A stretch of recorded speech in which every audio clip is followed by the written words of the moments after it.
ഗൗരി കൃഷ്ണയുടെ ചുവടുകൾക്ക് ബലം പകർന്നത് നൃത്താധ്യാപകൻ സദനം ശശിധരനാണ്. നൃത്തത്തെ ഏറെ സ്നേഹിക്കുന്ന ഗൗരി കൃഷ്ണക്ക് സാമ്പത്തിക പ്രയാസം വഴിമുടക്കിയപ്പോൾ വാതിൽ തുറന്നു നൽകിയത് ഈ നൃത്താധ്യാപകനാണ്. ഞങ്ങളുടെ പ്രതിനിധി അഭിരാമി തയ്യാറാക്കിയ ആ റിപ്പോർട്ടിലേക്ക്.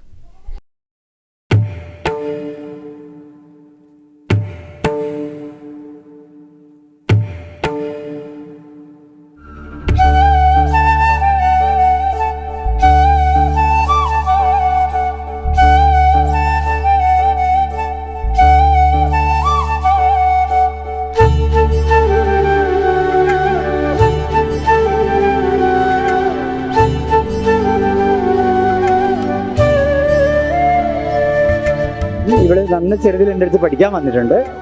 അപ്പോൾ ഇവൾക്ക് ഒരു പ്രത്യേക കഴിവുണ്ടെന്ന് ആദ്യം തന്നെ മനസ്സിലായിട്ടുണ്ട്. അപ്പോൾ ഞാൻ കലാക്ഷേത്ര സ്റ്റൈലാണ് പഠിപ്പിക്കുക, മദ്രാസ് കലാക്ഷേത്രം, അവിടുത്തെ സ്റ്റൈലാണ് എടുക്കുന്നത്. അപ്പം ആദ്യമൊക്കെ ഭയങ്കര സ്റ്റിഫ്നെസ് ആയിരുന്നു. അപ്പോൾ അവൾ നിർത്തി, ഒരു കൊല്ലത്തിൽ വന്നില്ല, അടി കിട്ടുന്നു പേടിച്ചിട്ട്. പിന്നെ രണ്ടാം തിരിച്ചു വന്ന് പഠിക്കാൻ തുടങ്ങി. അരങ്ങേറ്റം കഴിഞ്ഞ ഗുരുവായൂരിലായിരുന്നു അരങ്ങേറ്റം. പിന്നെ കഴിഞ്ഞ സബ് ജില്ലയിൽ കളിച്ചു, കുന്നമംഗലം സബ് ജില്ലയിലേക്ക് പ്രൈസ് ഉണ്ടായിരുന്ന സ്ഥാനം ഉണ്ടായിരുന്നു. ഇക്കൊല്ലം കഴിച്ചിക്കൊല്ലം ഉടനെ സബ് ജില്ലയിൽ തിരഞ്ഞെടുക്കപ്പെട്ടത്. ഇവിടെ നന്നായിട്ട് കളിച്ചിട്ടുണ്ടെന്ന് തന്നെ പറയാം.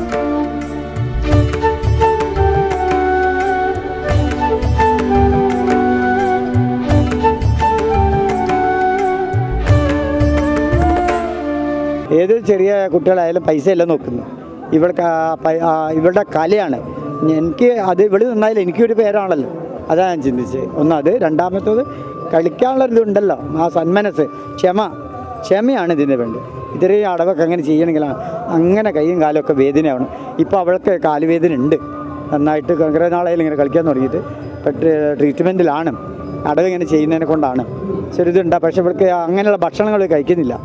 അതുകൊണ്ടാണ് എല്ലിന് കുറച്ച് കാൽസ്യത്തിന് കുറവുണ്ട്. അപ്പോൾ ഇങ്ങനെയുള്ള മീൻ ഇതൊക്കെ കഴിച്ചു കഴിഞ്ഞാൽ ഇങ്ങനെ നന്നാവും കേട്ടോ.